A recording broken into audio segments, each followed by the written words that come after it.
And yung another 50,000, time deposit daw para naman sa college ni Dara. At thank you so much sa 4 months na samahan. And maraming salamat sa'yo. Parang hindi ka naman ata masaya. Parang iba yung ata yung tono, iba.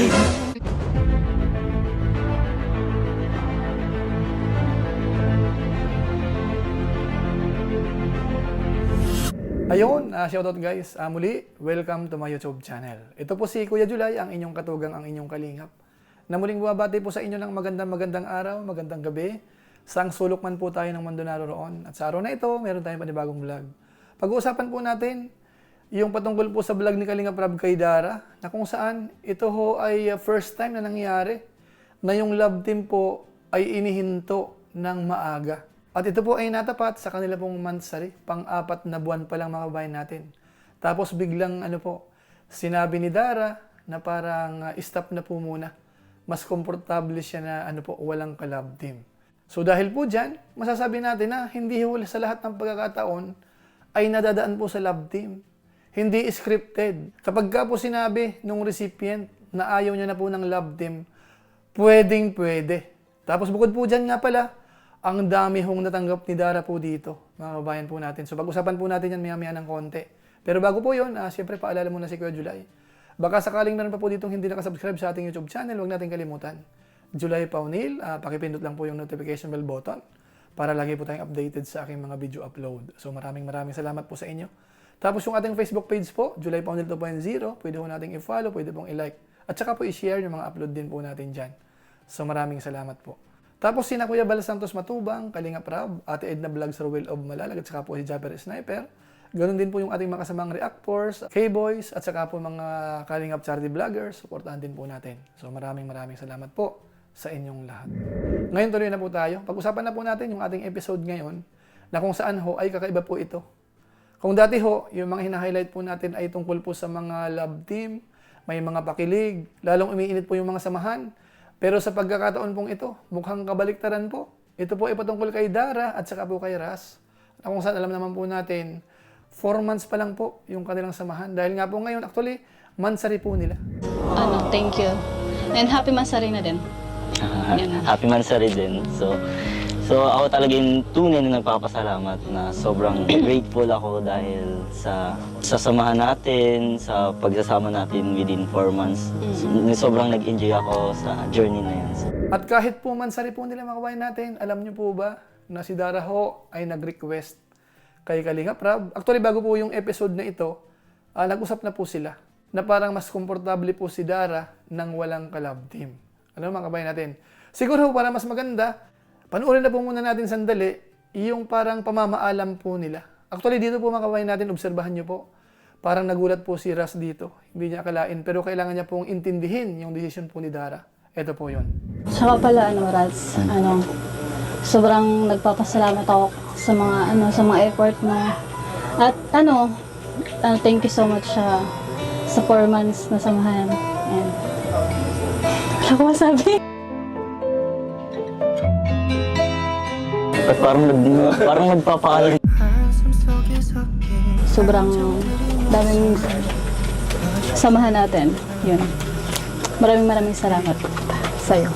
Parang hindi ka naman ata masaya. Parang iba yung ata yung tono, iba.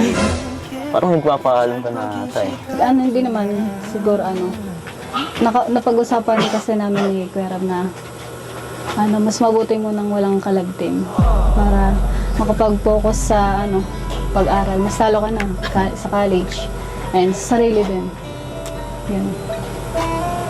Hindi ko speechless ako, di ko alam anong sasabihin ko. Kaya pala napansin ko kanina, medyo nagbago yung tono mo, parang may something na parang magpapaalam ka na talaga. Pero naiintindihan naman kita sa sitwasyon mo na need mo na talaga mag-focus sa pag-aaral, lumalaki ka na, and mas madami ng responsibility na bumibigat na parang nahihirapan ka, and need mo talaga mag-focus sa sarili mo at kay Bea na alagaan. So, naiintindihan ko naman. Wala na, hindi naman ako against sa Dito pa rin naman ako para matulungan ka, i-support ka sa kung anong tatahaking mong buhay. Pero yung Rara, andyan pa rin naman, hindi mawawala. Siguro yung ititigil na lang siguro yung vlog, mga ganyan. Pero andyan pa rin naman yung samahan, yung closeness. So, pero nagulat ako talaga din sa desisyon mo, pero wala naman akong makagawa. So, kung yun talagang gusto mo, ayun, wala naman ako. Support lang. Pasensya na. Bas kasi di ko kaya makipagsabayan sa ibang tulad nila Ate Carla, nila Ate Joy. Di ko kaya makipagsabayan sa kanila sa tulad nila sa pag-aaral. Di ko kaya makipagsabayan bilang kalab team. Hindi mo naman na kailangan i-compare yung sarili mo sa ibang tao. Kung ano ka, ano mo na lang, just be yourself. And madami naman sa'yo nagmamahal, madami sa'yo nagsusuporta. Ano na yun, blessing na yun. Sobrang saya. Oo, minsan napapansin ko talaga na parang naiilang ka sa mga ganyan-ganyan. Tapos, pero yun din yung nagustuhan ko sa'yo kasi nga parang nagpapakatotoo ka lang. And magandang bagay yun, na maging totoong kung ano yung totoo na ipinapakita mo ay totoo. Pero kung sa tingin mo mas mag-grow ka ng sarili mo lang, ay isusupport pa rin naman kita. I-respeto ko yung decision mo. And andito din kami nila Kuya Rab para gabayan ka at ng buong team Kalinga. Pero kung magbago yung isip mo, andito pa rin naman kami na patuloy na susupport ka. Thank you. Kasi naiintindihan mo yung side. Oo naman. Naintindihan ko so talaga. So, thank you din sa 4 months na samahan yan. And yung journey. Yeah. Sobrang na-enjoy ko yung samahan natin, yung bonding, yung journey. Ayan. Saya. So ayun po mga kabayan po natin, medyo po nakakalungkot. Lalo na po doon sa mga fans po nila na kahit paano may mga sumusuporta na rin dito kay Dara at saka po yung kanyang kalab team po. Kaso nga lang ito ang maganda. Talagang nagtapat po siya, naging matapat po siya. At sa part naman po ni Ras, naiintindihan nirespeto niya po yung decision po ni Dara. So dito po, mapapatunayan po natin na ang ginagawa po ng Team Kalingap ay hindi po scripted. Pag sinabi ho ng recipient na wag na muna, wag po muna. Kaya hindi po totoo yung sinasabi ng ilan na parang pinipilit, scripted, yung ginagawa po ng Team Kalingap. So sana po sapat na po yan, Kasi kung tutuusin medyo malaking kawalan po yan. Dahil nga po yung mga natutuwa sa love team, talagang siyempre biglang mawawala. Siyempre mag-iisip po sila ng kakaiba o kaya mawawalan sila ng gana. Pero para kay Dara, para kay Kalingap Rab, okay lang po yan. Ang mahalaga po, nagpakatotoo, mga kabayan po natin. So ngayon pupuntahan po natin, dahil kahit po ganyan ang nangyari, alam nyo po ba na ang dami hong natanggap po ni Dara po dito? Biro nyo po, merong nagbigay ng 100,000. Tapos meron na pong iba. Ito panoorin po natin. Yung pinabibigay ni Tita from USA, para sa Dara, ay gusto niyang gusto niyang i-deposit ko sa account mo yung kalahati. Yung nakalagay dito ay yung 50,000, Palakpakan natin, napakalaking pera nun.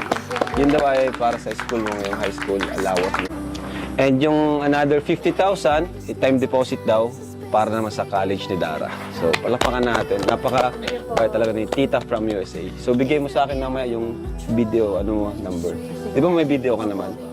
Ayan. And ito pa, from Ate Pia Payne. Thank you po sa 5,000 pesos na pinabot niyo po ngayon kay Dara. Thank you. Grabe. Tuloy-tuloy talaga ang blessings. Once na nasa Kalingap ka, hindi mababago. Tagal na natin tutulungan to si Dara, 1 taon at mahigit na. Pero andyan pa rin po ang biyaya. So ito Dara from Ate Pia Pay. 2, 3, 4, 5,000 pesos. Thank you po. At ito naman Dara mula sa akin. Yan, dagdag mo na dyan, 3,000. Thank you po. So yung bank account mo ay bigay mo sa akin. So ayun po mga kababayan po natin, yung 50,000 idideposito po sa bangko. Tapos yung 50,000 naman, talagang time deposit para kung sakasakali mag-college si Dara, meron na pong konting pondo kabayan natin. Tapos yung iba po, nagbigay din si Kalingap Rab. So talagang masasabi po natin na kapag ho talaga naging recipient ka ng Team Kalingap, talagang yung biyaya hindi ho mapigil-pigil. Mula ho sa Team Kalingap at saka po sa mga sponsors. Kaya masasabi natin, maraming salamat po sa mga sponsors dito po kay Dara. Ngayon, pakinggan po natin sandali yung pasasalamat po ni Dara. Ito po yon. Thank you po sa unang po kay Lord and kay Kuya Rab. Sa mga K-Boys, Ate Edna at Kuya Bal. And sa sa Rara supporter, maraming salamat po. Sobrang nagpapasalamat po ako sa inyong masyado. Sa mga pinapadala niyo pong suporta sa amin. And gusto ko lang pong sabihin na sana po maintindihan niyo po yung vision ko. So ayan po mga kabayan po natin, yan po yung pasasalamat po ni Dara. Pero hindi po nagtatapos dyan, alam niyo po ba? Na ang dami rin hong package na natanggap po ni Dara. Ito po yung short clips lang. Tara, bira mga ito. Tatlo na kayo dyan, hindi nyo pa mabuhat.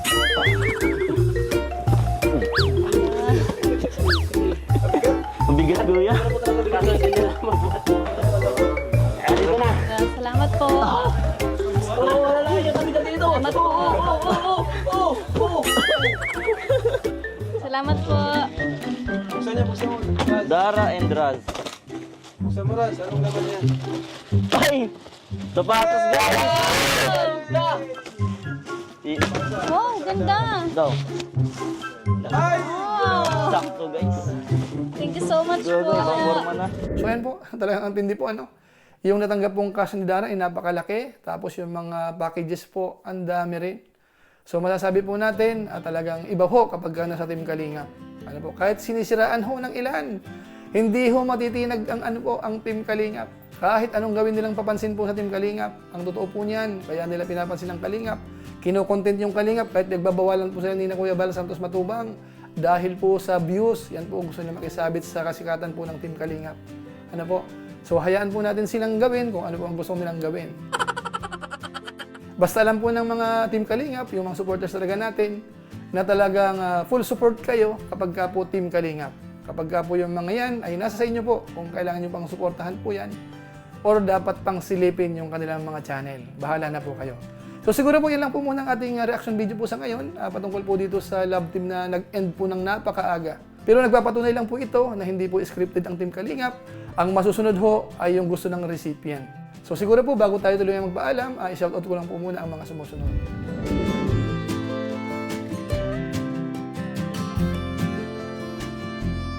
Tapos maraming salamat din po sa aking mga kasamahan sa COOS, Kalingap OFW Organic Sponsors. Sa inyo pong patuloy na pagsuporta po sa mga babae program ni na Kuya Bal Santos Matubang at saka po ni Kalingap Rab. Maraming salamat po sa inyo. At saka po sa ating mga followers, sa ating YouTube channel, at saka sa ating Facebook page. Maraming salamat po sa inyong lahat, lalong-lalo na po yung hindi po nag-skip ng ads at saka po nag-share ng ating mga videos. Kung inyo po itong nagustuhan, pwede po nating i-share. So maraming salamat po sa inyo. So muli, ito po si Kuya Julay, ang inyong katugang, ang inyong kalingap, na pansamantalang nagpapaalam po muna.